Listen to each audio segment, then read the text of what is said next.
Most people would agree that knowing English is important for moving up in school and also in the workplace. But millions of students in developing countries have little or no chance for a quality English language education.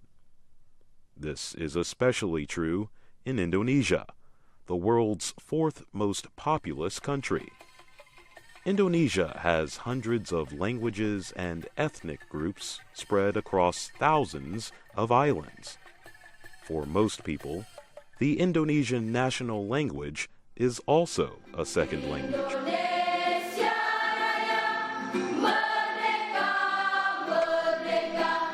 But the nation's young people are hungry to learn a third language, English. English can be heard in coffee shops and shopping malls in the capital, Jakarta. Many of Jakarta's well-educated people mix English with Indonesian when talking with others. But outside of the city and the island of Bali, learning English can be a struggle. It is even more difficult for young people who come from poor families or live on faraway islands. Enter the English Access Micro Scholarship Program, an after-school English class.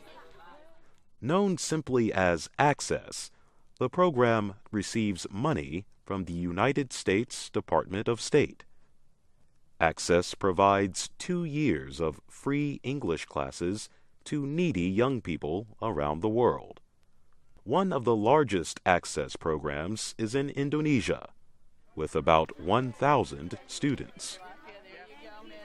Earlier this year, several American English teachers organized a series of English language summer camps across Indonesia. The teachers wanted to show that learning English could be fun. Students enjoy getting to know Americans firsthand, and it provides the Americans an opportunity to really get to know the culture of the students and also to understand firsthand some of the problems that these kids and their families face in their communities. For most of the Indonesian students, it was the first time they had ever met an American or spent a night away from home. Tabitha Kidwell helped plan the camp activities. They really enjoyed learning about multiculturalism in America. They love, of course, learning to make friendship bracelets and learning to play different American games. And they really enjoy the self-reflective workshops that we do too. One of the most popular workshops was on American English pronunciations. Christy Lewis is an English language fellow from Tennessee. The workshop teaches the kids about rhythm of the American English language and starts introducing them to how to speak more native-like. Kids go to camp. The kids go to the camp. The kids are going to the camp. The kids are going to the camp. The kids are going to the camp. Brian Holzer is from a small farm town in Wisconsin. He spoke with the Indonesian teenagers about the game of American football. It's interesting. At first when I showed them the ball, they all said rugby. But once I taught them about the rules, the basic idea of the sport, they became more interested in American football.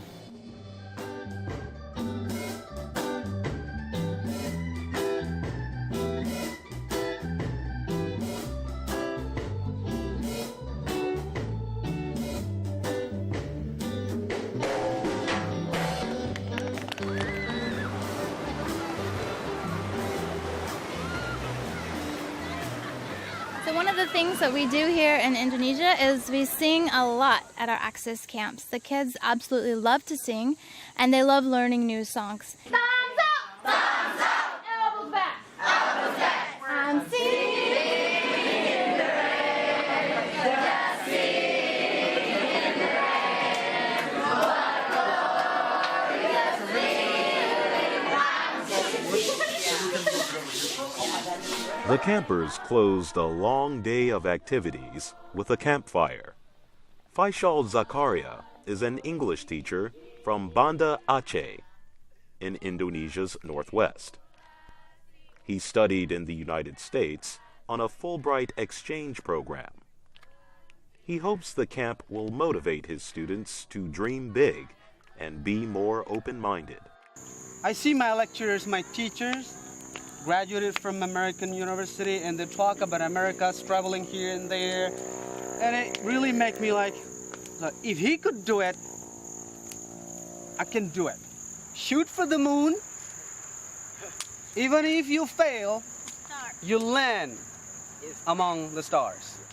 The program was not just Americans teaching about U.S. culture. The students also shared local songs and dances with the American teachers. On the eastern island of Ambon, students prepared an English translation of a favorite folk song.